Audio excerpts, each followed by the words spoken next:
नमस्कार, आप हैं ई गुरुकुल 1.0 ऑनलाइन क्लासेस में जहां शेयर मार्केट के बारे में आपको मैं सिखाता हूं और उसके बेसिक कंसेप्ट के साथ साथ बैंक निफ्टी स्टॉक्स में आपको साइकोलॉजिकल ट्रिगर प्राइस भी देता हूं। आज मैं चर्चा कर रहा हूं कि शॉर्ट सेल क्या होता है। काफी दफा आपने सुना होगा कि शॉर्ट सेलिंग करके हमने कमा लिया, शॉर्ट सेलिंग कर सकते हैं। आखिर ये शेयर मार्केट या स्टॉक मार्केट में शॉर्ट सेलिंग होता क्या है, इस शॉर्ट सेलिंग का क्या मतलब है, इसके बारे में हम लोग जानते हैं। तो शॉर्ट सेलिंग को जानने से पहले कुछ खास कंसेप्ट है, बेसिक कंसेप्ट जो आपको जानने चाहिए। वो ये कि शेयर मार्केट में कुछ भी, जब भी आप ट्रेडिंग कर रहे होते हो ना, तो आप किसी न किसी को बेच रहे होते हो और आपसे कोई ना कोई खरीद रहा होता है।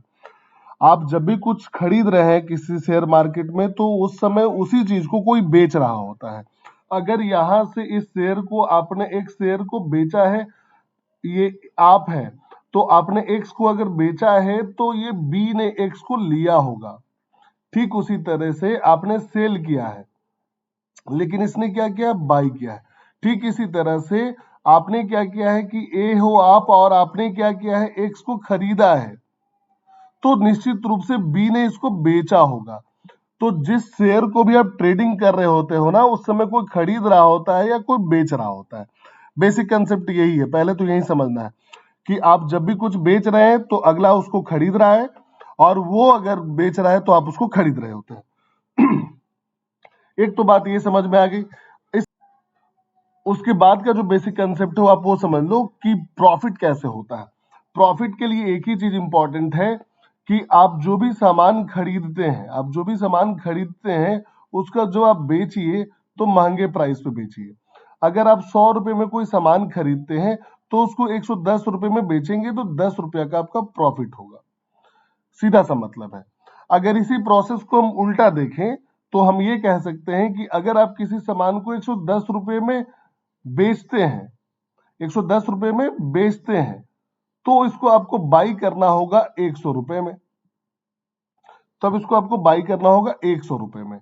किसी भी स्थिति में, सेलिंग प्राइस जो होती है, किसी भी स्थिति में सेलिंग प्राइस आपको ज्यादा रखनी होगी प्रॉफिट करने के लिए। दो कंसेप्ट सीख गए आप।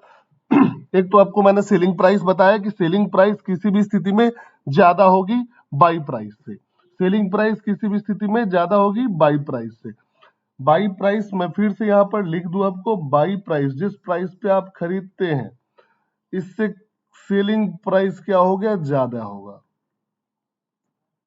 सेलिंग प्राइस ज्यादा होगा तो आप प्रॉफिट करते हो।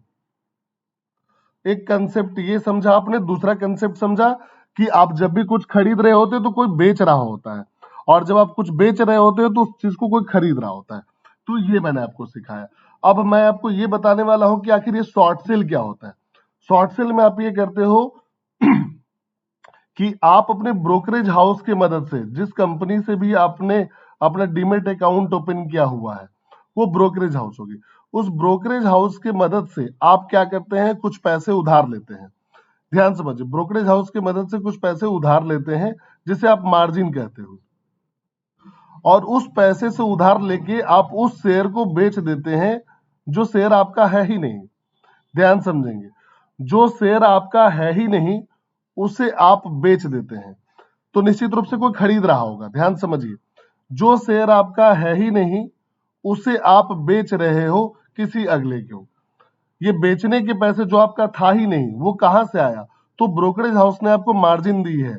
उस मार्जिन की मदद से आप क्या करते हो, इसे सेल कर देते हो। जो शेयर आपका नहीं है उस शेयर को जब आप सेल कर देते हैं कि लो बेच दो, तो इसे ही हम लोग शॉर्ट सेल कहते हैं।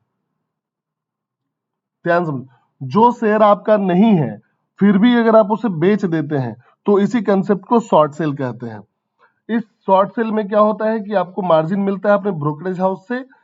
आप क्यों बेचते हैं, आप बेचते इसलिए हैं कि जस्ट पीछे मैंने आपको बताया है कि अगर आपने सेल किया है, सेलिंग प्राइस क्या होना चाहिए, ज्यादा होना चाहिए, तो अब बाई प्राइस कम होना चाहिए। तो आपके मन में ये उम्मीद है कि जब मैं सेल कर रहा हूं, कोई शेयर अगर सेल कर रहा हूं, तो इसका रेट गिरेगा, सेलिंग प्राइस से बाई प्राइस का रेट कमेगा। तो अब इसको मैं फिर से आपको और थोड़ा सा मॉडिफाइड डिफाइनेशन दूं कि जब किसी शेयर को आप सेल करते हैं, बेच रहे हैं, जो आपका है ही नहीं, किस उम्मीद से बेच रहे हैं कि वो कल गिर जाएगा, उसका रेट कल गिरेगा, इस उम्मीद से आप बेच दे रहे हो। कि एग्जांपल बताएं कि सपोज करो कि XYZ नाम की एक कंपनी है, उसका 10 शेयर है, उस 10 शेयर को आपने क्या किया है, बेच दिया है, सेल कर दिया है। कितने रुपए में? 200 रुपए में। किस उम्मीद से आपने बेचा है कि इसका रेट आगे चल के 180 रुपए हो जाएगा। इस पूरे प्रोसेस को ही हम शॉर्ट सेल कहते हैं। XYZ की कंपनी थी, उसकी 10 शेयर को आपने 200 रुपए में सेल किया है, खरीदा नहीं, सेल कर दिया है। ये सेल करने के लिए ब्रोकरेज हाउस ने आपको मार्जिन दी है, इसे कोई खरीद रहा होगा, और आपने क्या उम्मीद से बेची है कि आगे चलकर ये 180 रुपया होगा, तो बाई प्राइस कम हो जाएगा 180 और सेल प्राइस आपका 200, तो आप 20 रुपए प्रॉफिट कमा लेंगे। इसी उम्मीद से आपने बेचा था। शॉर्ट सेल करने से पहले मैं आपको ये बता दूं कि बिल्कुल जो है एक रिस्क फैक्टर इसमें होता है, ये एक्सपीरियंस के लिए ही बनाया जाता है और ये किसी खास अवधि के लिए ही डिजाइन होता है, ऐसा नहीं कि आप लंबे समय तक इसे रख सकते हैं। तो इसमें रिस्क फैक्टर ज्यादा होगा क्योंकि आप ऑलरेडी इस पे मार्जिन ले रखे होते हैं कंपनी से। दूसरा फिर क्या होता है कि ये एक्सपीरियंस के लिए है, क्योंकि बहुत मुश्किल है ये अनुमान लगाना, क्योंकि सारा जो सिस्टम है ये अनुमान पे है कि 200 रुपए पे मैंने बेचा है इसलिए कि कल वो 180 रुपए हो जाएगा।